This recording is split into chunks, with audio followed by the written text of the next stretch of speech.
Alright, so comics started a long time ago with some debate over where the idea of a comic really started, but the way we understand comic books now really began in the Golden Age, and in no short part was uninfluenced by Superman, the first superhero. And things have moved on since then. But back in that time, things moved on more naturally, more organically. It wasn't just superheroes, it was horror comics, romance comics, and crime comics, and just comics as a medium, a form of storytelling, and not the way they're understood now. Though the tact and bar of entry wasn't as much, and comics were cheap and usually considered to be the second kind of purchase someone would make in America after buying, bits of candy here and there for literally pennies. They'd graduate to buying a comic for whatever they may have been worth in the year. Then the Comic Code Authority happened, and so much was limited. It was censorship, though a winning battle for comics. And really, at this point, because so much was limited, superheroes slowly moved in, though after a form, because the idea of what a superhero could do and would be had to be reimagined under these rules. The idea of vigilante justice in its purest form, if you will, really was concocted during this time. And slowly, more naturally, prices moved up to 15 cents. And some of the format and everything kind of changed a little, but it was a new era. Then, eventually, the Bronze Age happened, and what really marked this was the first time that you saw a transformation of what the superhero was transformed, and it was really just a slow breaking of the rules. Just subtle things allowed within the stories to just have heroes tackle darker subject matter and deal with some of the inconvenient truths that happen in our lives. And suddenly these characters gain more relevance and more of a standing in our pop culture. And the stories were more poignant, more relevant, and resonated a lot better, and weren't just kooky flights of fantasy, but ways to open dialogue in society about things going on through a veil that made it alright. And in this time, you see comic prices pretty much double. Then, more poignantly to this video, the official names of the ages have kind of dropped, and there's been people trying to define where ages have been since, if we're in a new age, if there's been a break yet. But essentially this modern age began when there was an even more radical flux, a deconstruction of the superhero, which really deconstructed comics. That work, of course, Watchmen, but it isn't the only one accredited to this time. Most notably, there's The Dark Knight Returns and Mouse. And this is kind of a trifecta for the era.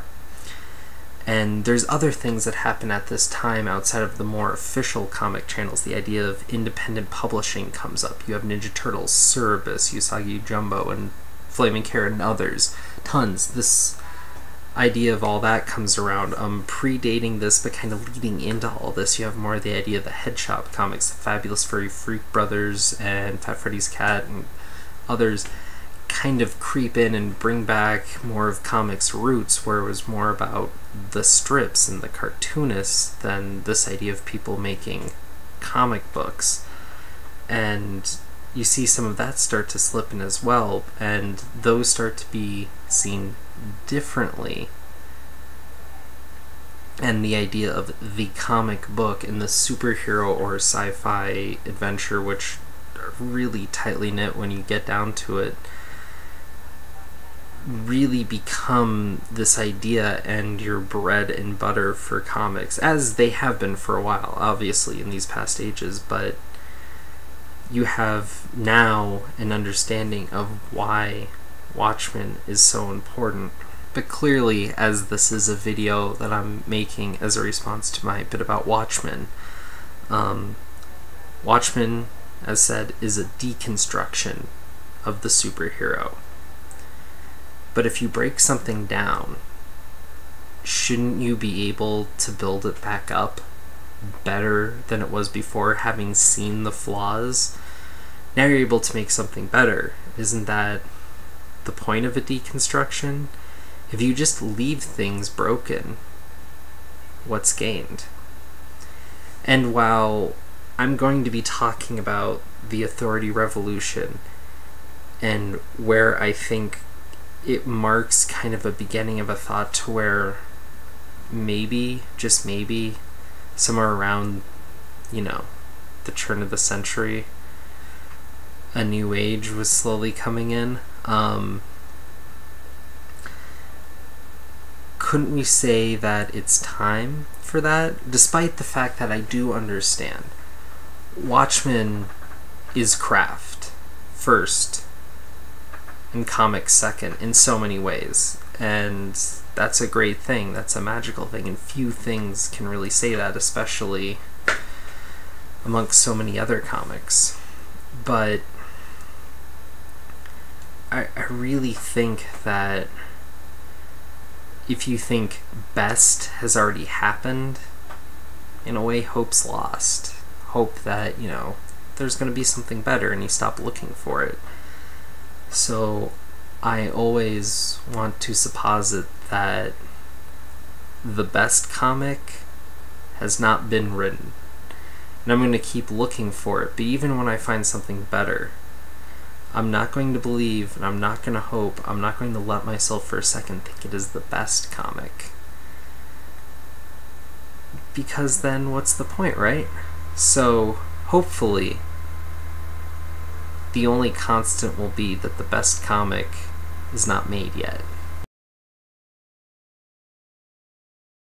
So before I get into this, I am just going to walk through this 12-part epic of the Authority. If you are unfamiliar with the Authority, that's a shame, but you should really look into it. I am going to, like I said, walk through this. It's beyond spoilers. I'm essentially going to add a commentary to the running story, not necessarily trying to piece together the entire story for you guys, but more talk about these parts that I'm seeing in it and why I think it's kind of the dawning of a new age, what made me so excited, and why I referenced that when I was talking about Watchmen. So, if you're unfamiliar, I obviously highly recommend you look this up, understand, like I said, nowhere near the craft of Watchmen, and understand that I'm talking about it in light of Watchmen, which might bring me to some odd parallels that isn't necessarily held within the work.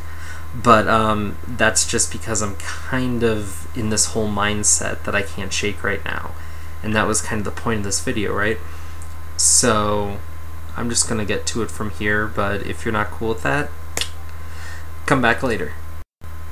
So, Authority Revolution #1. Where do we start?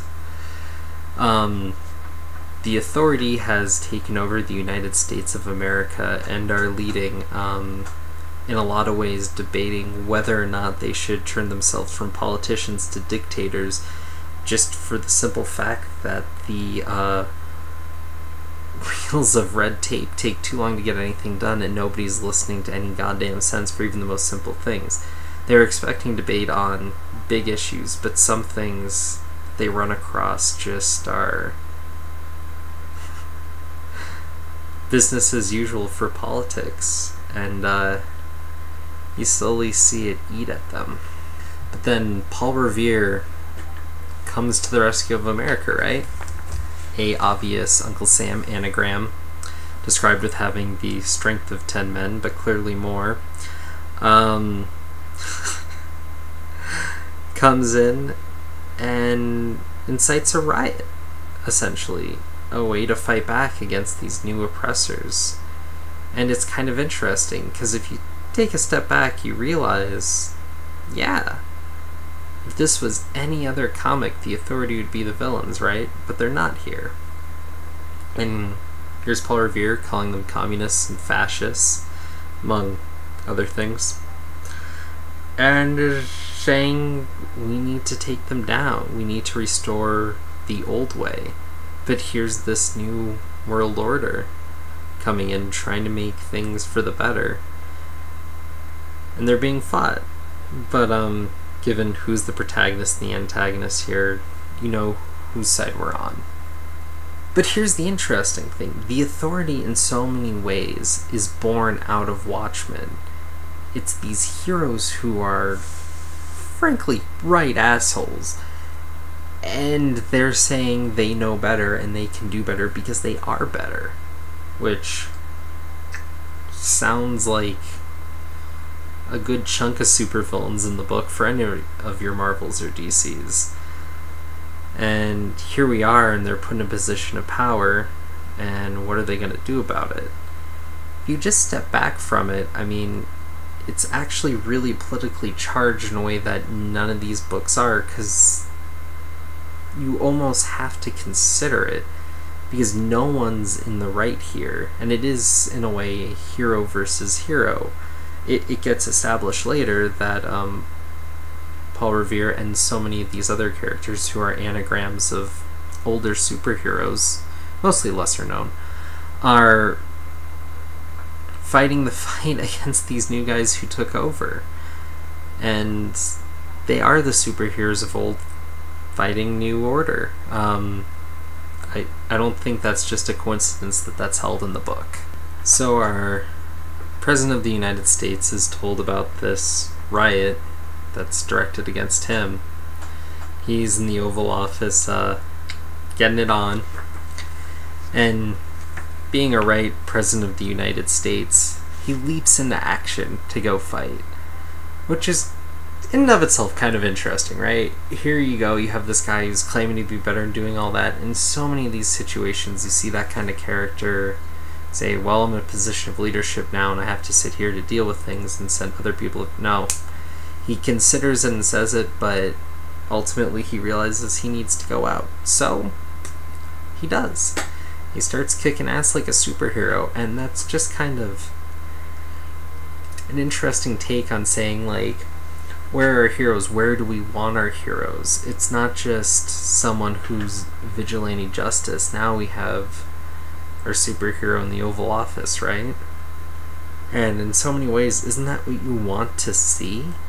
I mean, come on, recently there's been a slew of these movies about our presidents going out being vampire hunters or kicking ass or any of that. There's a reason we want to see that. We want to know the person in charge is a hero making these bold decisions for a reason, and we want them to be awesome. We don't want them to be politicians anymore. Issue 2 opens up with Jack getting accosted by some firefighters for things going so wrong, despite the fact that he's here to help. Kind of interesting. I mean, superheroes do get blamed for this, but I mean, for the most part, they're reactionary characters. Now he's in this different position. The things that even got to be this shitty now is his fault. It's a new level of responsibility with the level of authority he's put upon himself. And that's kind of interesting.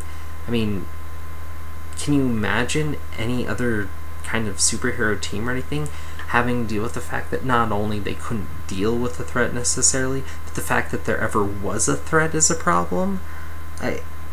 That's a whole wrinkle that I think is very much a part of, you know, what we expect from responders and people in organization. And we rarely see that played out. And that's just so relevant, so I thought that was interesting. Meanwhile, the Midnighter's been sucked into the future to talk to future Apollo, and it's revealed that in the future Midnighter has a fight with Jack over a sense of ideals, and it's summed up best with this. He said we were becoming more like our old weatherman, Henry Bendix, and less like Jenny Sparks every day. Kind of saying, you stopped being a fighter for what was right and setting things right, and you started becoming more of a manipulative, evil bastard day by day. And that's really where this is going. It's saying, if you grab too much, how does it not change you? You know, total power corrupts, that sort of idea. And that's where it's headed, and that's such a point of this whole thing. And so ultimately Midnighter's sent back to break up the group, because that's how he's going to save the future from this terrible outcome. Okay. And I already talked about this a bit, but in this issue we learn more about Paul Revere and the Sons of Liberty. And Paul Revere is only supposed to have the strength of 10 men. You also learn about his super charisma, which is why he was able to garner such a group, which kind of spins that whole riot of insurrection to kind of more of a contrivance. But that's interesting, and almost a sense on media play. I'm not even sure if that was intended, but I think that's another break in the age, as you start seeing a lot more play with media and perception and how that changes public opinion. And that's a big token of Brian Wood's writing, if you're familiar, but it's also held with Jonathan Hickman and others. And if you look in Marvel's annals, there's a good deal looking at the press as well. And I think that's an important break in the age, is this idea of media awareness. There's also this Made in America character who's kind of the same thing, really strong superwoman type. And then there's Johnny Rocketman, who is much like the Rocketeer. And then Dynamite, the human hand grenade, just small, blows up stuff. He's an interesting one. And then they bring in the idea that there was a character by the name of Fallout, who is much like a radioactive man, if you will. He just exudes radiation. But here's the catch. They were all old. They say the youngest one was like in their 90s, but someone brought them back and souped them up and made them more powerful than they were before. So these anagrams of heroes' paths, and keep in mind, all of these characters are older characters, but not like your Superman anagram or anything. These are your golden age heroes who are remembered and highly revered now, but someone brought them back from the modern and blew them out of proportion, if you will, and made them something more than they were, to manipulate them in order to push their agenda. Now, again, there's too much of this commentary with the ages for it to not be kind of poignant. And I think that's an important thing to take away here. So, again, with that. Okay, issue 3 starts off with Jack as the president making a public announcement saying that these freedom fighters need to kind of step out of the shadows, and if they want to fight, he's willing to show them justice, but he wants to do it in a place that's unpopulated. If you're trying to save the people, don't get them killed. He's finding a way to kind of rise above it and try to call them out without creating further destruction, being incredibly responsible with it, yet at the same time, kind of saying, I'm gonna keep your hands, which is kind of an interesting blend, right? And it goes on, they keep striking in the dark, and there's some kind of infighting, and it ends with the Midnighter cracking Jack, the King of Cities, and the President of the United States. And the media kind of catches attention to it. And obviously more to the issue, but to what's going on, what I'm talking about, nothing more. Issue 4, Hardball. And we find the Doctor talking to previous shamans as he's able to kind of gain perspective and gain wisdom from the past. When you find Paul Revere and his fighters ready to take it to them on the White House lawn, the position of power, the symbol of control, right? And so they get into it there. The fight ends with the Authority basically kicking their asses when all of these old age heroes have the youth and extra power sucked from them at the last minute. And then Fallout blows up, destroying who knows how many of these rioters who were essentially innocents, and taking down the Authority's reputation with him. And very much a Civil War moment, if you will. Keep in mind this book was coming right off the heels of Mark Millar, so seems appropriate. But it's that moment, it's that destructive force where the heroes have failed on such a degree that it's a national disgrace now. Issue 5, All Good Things. And this is the issue where there's a lot of poignant infighting. You see a lot of the characters kind of come out. Midnighter not only leaves the group, but just leaves completely, leaving Jenny without one of her fathers. So now Apollo's her only dad. And more goes on there, but ultimately at the end we find Henry Bendix, the old weatherman who essentially created Apollo Midnighter, is our villain. But it's unaware to anyone else yet. Again, referencing what was issue 6, whatever happened to the Authority. Now, this issue really is a world without the Authority, more than, if you will, and you kind of see where the characters were, and that it's pointed out the world's gone along just fine without them, but the corporations have taken over. They fought for freedom in spite of their dictatorship, but now silently the corporations are taking control. And then our young Jenny sees an older sense of herself and goes to talk to the doctor, thinking that he's died from a drug overdose, as does all the world, only to find he's not there, and the previous incarnation is curious as she is as to what happened. And here we have our first link as to something being awry, and that something needs to happen. Now, before we jump ahead, I want to make it clear. The heroes have been broken apart, the world has continued, and by all rights, peace has arrived. Corporations and whatnot have taken things to a point where fighting isn't necessarily an issue anymore. And yeah, there's still your street violence and whatnot, and you have your Avengers of the streets, but you don't have any need for this grand change right now. And because it has just happened in light of a big affront to the world. Does that sound familiar? This is where our Act 2 has ended. Our second act. And now we're ready to transfer into the third. Just a point. Issue 7, Reflections, in which we find young Miss Jenny Quantum,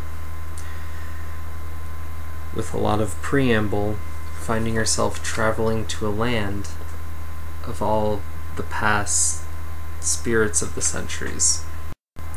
And here's an interesting point as well. Jenny inquires to her older self about saying, so each century had a Jenny?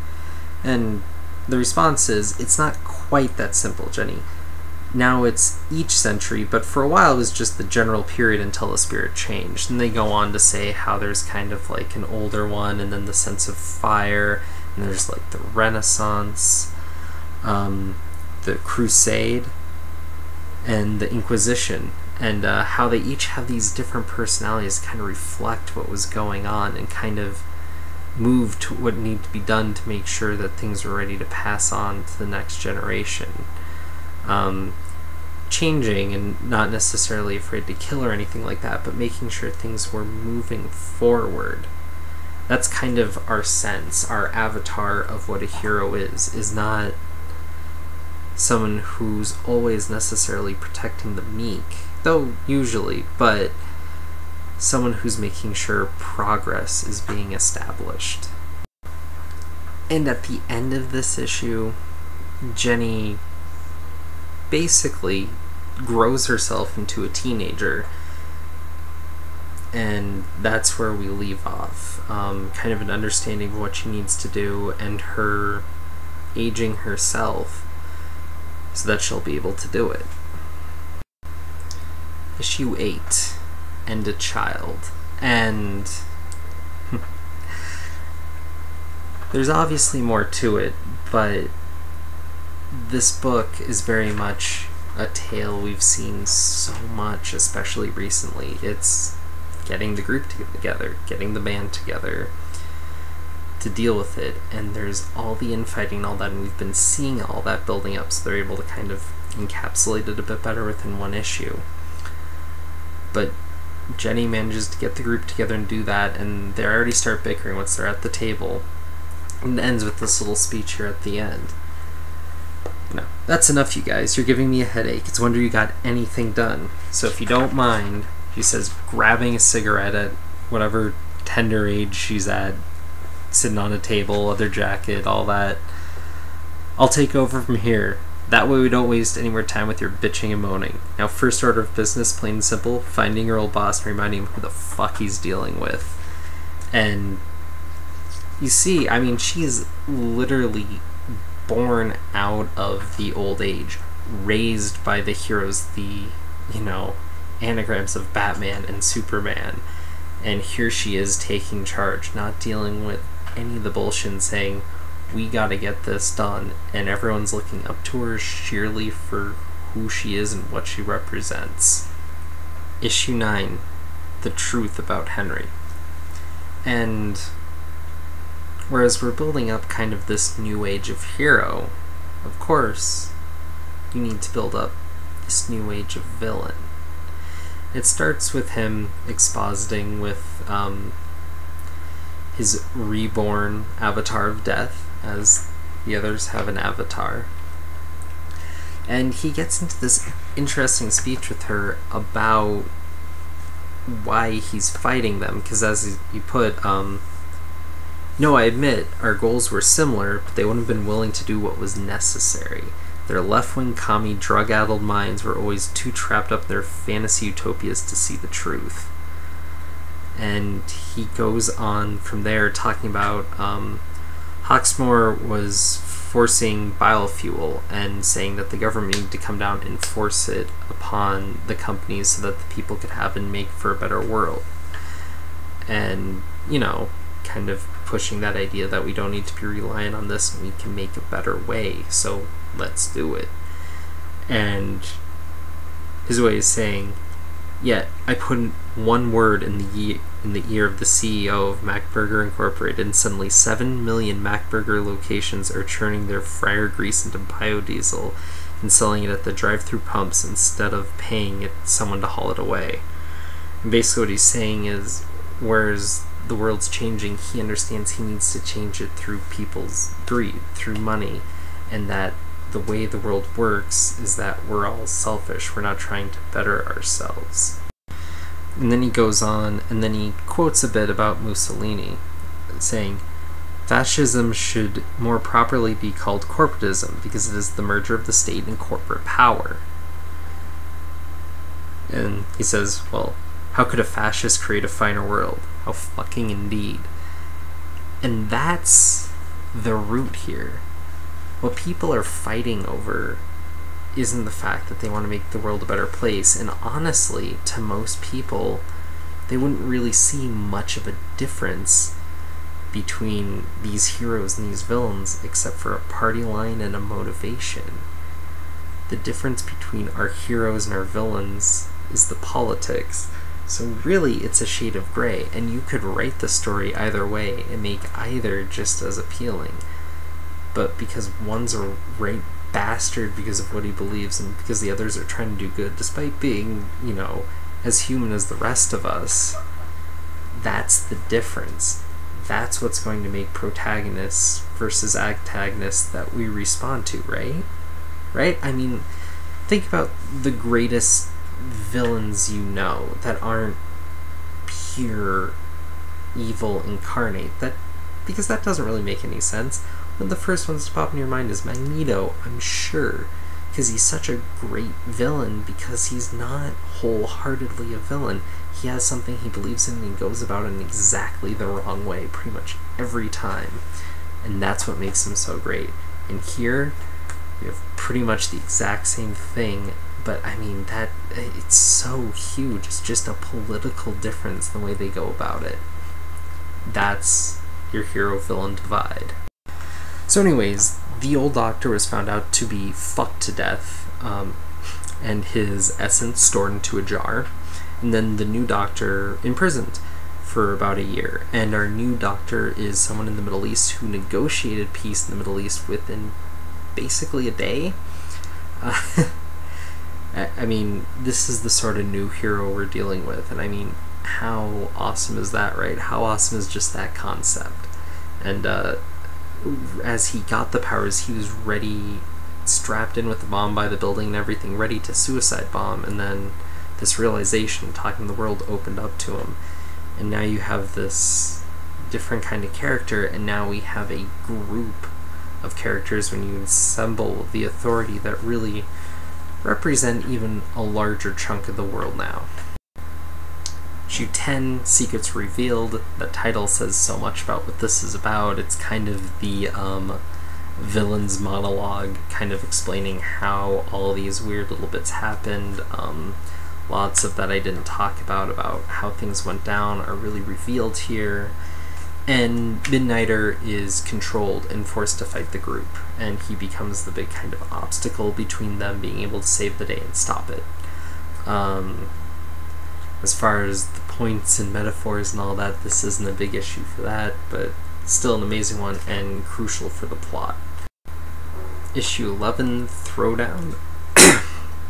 The Weatherman is shown to have taken control by essentially putting stuff into the Midnighter's brain, and they're able to take it out through some clever trickery. You see a little bit more, but again, this is a story with the action, kind of the rising bit of it all, but not so much with the metaphor, the happenstance. But we see a lot more of the power level of everything kind of rising, and that's fun to read. But I mean, honestly, this is just a superhero throwdown. At some point, you know, conflict's conflict. Now, issue 12, The New Future. We have a final throwdown, and everything's taken care of. Interestingly, the avatar of death, the new Doctor, transforms into the avatar of life, and it's discussed what she's able to do with that. And it goes on to say at the end, after our heroes are done, they celebrate with, you know, basically a fucking fuckfest in the new Jenny land, and they're just drinking, and it's just hedonism, and those are our heroes again, and they're stepping in to just be heroes again. But I mean, they're down to the base instincts to survive, and that's again part of what makes them the heroes, because they are us on this other level, and so they want to do what we want to do, and they're part of all that. And I think that says so much about where this is and where this ends. our heroes are able to do so much more than us, but in the end don't try to be more than us, but just the best of us. So by the end, we have essentially two characters replaced, the more powerful characters on the team. Jenny Quantum making herself older, and also, as a point, she was able, through her power, to create that land of Jenny. That is created because she saw the land of the doctors and them being able to talk to their prior versions. Because she saw that and imagined that for herself, it came into existence. She's able to forge new possibilities through the idea of imagination, making her immensely powerful, and an interesting storytelling device. But we also have the Doctor, who's in New Age and not this drug-addled, white man just struggling with these problems, but, someone of a New Age coming in, and to see what his foils and fables were is kind of sad, because I don't think we ever really will. There was a few Authority comics past these, but since then the Authority reverted to Stormwatch and the new DC 52, and all the steam set up by this was essentially lost. But it was interesting to see these new characters come in and see a lot of these other characters left with the Authority forced to deal with the New Age and kind of accept their limits, but finding themselves and where they're supposed to be, and kind of seeing a new, better age. After they were broken down and broken apart, they were able to build themselves back up and build the team back up and come out with something new, something better. And I really think that's really the point of all this. And so, always curious to think what people think is doing better. And I'd also be really curious to see where you people think some of the new age breaks are, and if you think we're entering a new age, if you see any kind of string along comics, superhero or otherwise. And that might be a good break right there, is the fact that superhero comics aren't necessarily the huge force that they were. I think that slowly they still are the bread and butter, but they're becoming not as the only way a comic can be. And so I'm really curious to see what's next. And I hope you all are curious to see what's next and enjoy reading that next comic as much as I do.